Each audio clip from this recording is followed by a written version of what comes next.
Well, hello folks, LA here. This is the weekly report for the end of September, doing it on the 2nd of October.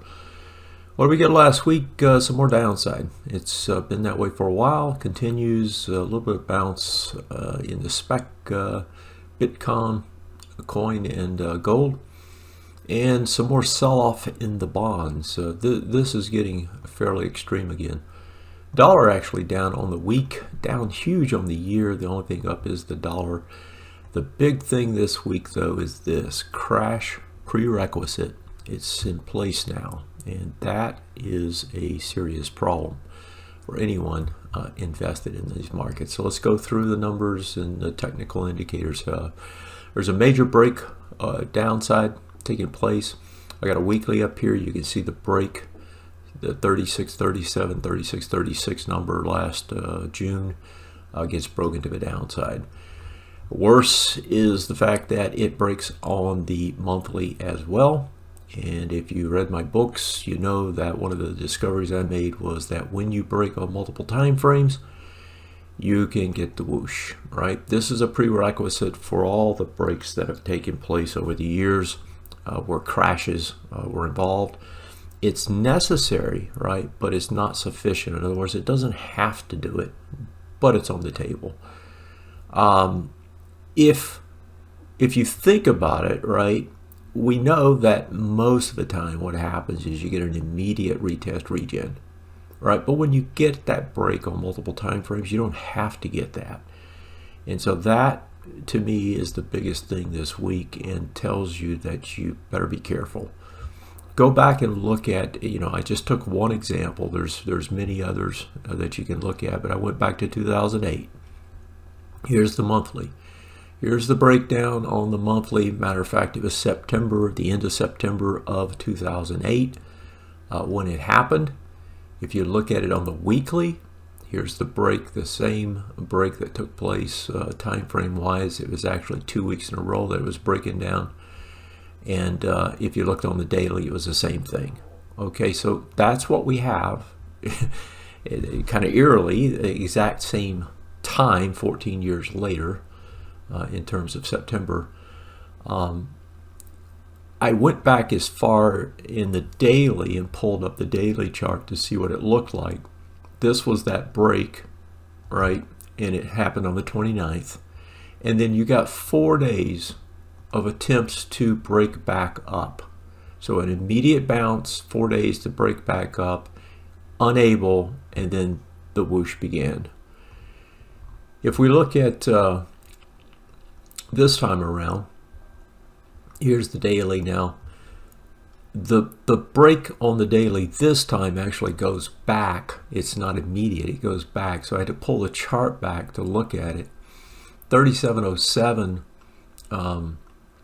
is the retest regen's high. And so the high of this low that was just broken down here is 3707. So at a minimum, right, if this thing is not going to do a continuation to the downside, you're going to have to see this come back up, get over this, and stay over it.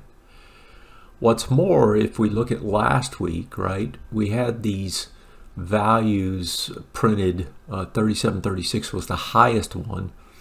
I would say that you got to get over this to take away the immediate push to the downside.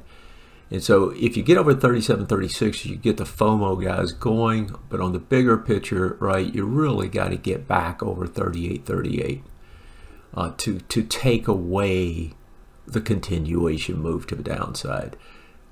Immediate, right? Doesn't mean that it can't bounce up here and do another rollover. We've seen these rollovers back and forth the entire time, and so it could go back up here and roll again. But when you get the multiple breaks, multiple time frames, and you add that monthly in there, the move down typically doesn't give you the big move back up above this level. And so if it gets above this level, that would take the crash off the table.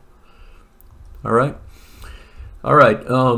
One of the things I started doing here, because I don't want to keep all these notes and all these charts huge, because it just makes a lot of stuff. I just made these hyperlinks, so you can just click on them if you want to see the details. This is RSP. I was just showing you that this is broad. It's not just S&P, or it's not just Russell or whatever. It's all of them, and it's broad-based. It's this equal weighted. If you look at the world, I just used the VEA, which is ex-US developed markets. Break down multiple time frames, same thing. It's happening everywhere. Is there any good news? Well, the good news is this thing's decently stretched in terms of the number of stocks have been going down. Here's those crash COVID lows way back here. We're almost to it in terms of extremes. There's the June low. And so, the number of bearish trends is extreme. And so a lot of stocks have already gone a long way down, right? So it's not as if, there's just a few stocks driving this thing. And so, yeah, we can get a bounce and probably will get a bounce. But will it get back over those lows that we just looked at? Will it get back over those bearish retest regions? That's the real question. Now, if you pull this back and look at it on a weekly, and my tip of the hat again to the gentleman that continues, one of the members that continues to provide this for me, is the weekly, right? If you look at the weekly, this thing's not even up to the stretched area yet. Now, you are on the bullish side, but on the bearish side, you're not quite there, right? So this thing could actually, here's the COVID guy. This could go a long way. That long way would be the crash situation if it happens. What was odd to me last week is you didn't really get a sell-off, not sell-off, but an increased buying in the dollar. The dollar looked like it had some sort of a blow-off top, so maybe the dollar is going to even out, and maybe that gives the market a little bit of breathing room short-term. Maybe that's what allows the daily to bounce some. The dollar's not, killing it to the upside. What we also saw was the rates kind of moderated as well.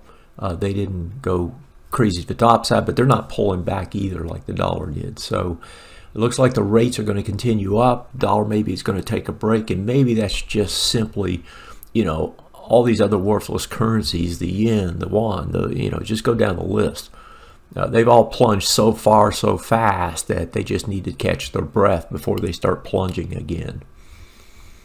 What's missing for the meltdown? I think the NASDAQ, right? But the NASDAQ is right on the cusp of doing the same thing, so I don't think that's a lot of hope there. Fundamentally, last week, GDP now actually prints positive end of the quarter. The PCE price index was worse. This is what the Fed pays attention to. The BOE was the big news last week. Evidently, pension funds took on risk, and they took on a lot of risk. They were required to take on risk, and they leveraged it. And then we took rates to 0 or below. Well, and by risk, I mean buying bonds, right? They were forced to buy a lot of bonds and buy them on leverage. And then you take rates from, 5% or whatever it was to 0 or minus. That makes them pretty much insolvent. And so they were kind of facing their Lehman moment. They chose to save it. What they did is they moved from QT to QE, and they said it was temporary. Who knows? Doesn't seem like anything that's temporary stays temporary, right? It always becomes permanent. Softening. Some of the Fed speakers sounded a little bit less strict as they've been about how they're going to push this rates higher. But I don't know that this is anything major yet. Next week, you got all the stuff that comes out the first of the month. You've got the PMI, the ISMs, so forth. If we look at what's recently happened, these things are probably going to print bad. OPEC looks like they're going to reduce the oil output, which is going to keep gasoline and oil numbers higher. Employment numbers on Friday. I don't know what's happening here because they keep showing that we aren't losing jobs. So, who knows what this one will be. And the ECB, I think this is a key one. They're going to speak, Lagarde's going to speak on Tuesday. And I think, Europe is in a lot worse situation than we are. Okay, quick, bottom line. Despite this stretch lower, we're not massively pushed to the downside. If I look at the Bollinger Bands, they're not even stretched beyond the 2 standard deviations right now, so we can just simply keep going. Last week they tried to do that. Do you remember we were talking about I've got the S&P weekly up here. We were talking about here an inverse head and shoulders when it was there. Then we talked about, double bottom. Well, you could still get a double bottom if this thing actually rallies from here, but that's pretty much dead as well. If we look at it, that target we had 35.54 on the weekly is there. It probably gets hit this week. And if you add to it now, there's a 33.92 down here on the monthly as targets. Unless we see, and this is the key, folks, this is the one you want to watch, unless you see these things fail, right, then this path is still to the downside, and that's the way you got to look at it. Last week actually got a bump up in our portfolio, primarily because of the energy. Well, definitely because of the energy. We tried TQQ on that reversal that happened on Wednesday, and we got it killed on Thursday. So, fortunately we kept it small, right? Because in these kind of situations you have to. Saving grace for the portfolio is energy and cash. It's really a hard call on what to do next. I think if you're doing anything, you got to be shorting something. If you're putting new trades on, but you want to try and do this with the daily bouncing. If you're trading long, right, you got to wait until this thing takes out, at least takes out those highs from last week, and preferably takes out the weekly bearish retest region. Last week, worst case again, and here's what it looks like this week, in my opinion. I think at best we're going to go down, or actually, at best we're going to go flat back up into this range last week. Most likely we're just going to trade lower, and worst case this thing just starts to go after that monthly ABCD bearish target. That's it for this one. Have a great one. Stay safe, and I'll see you next time.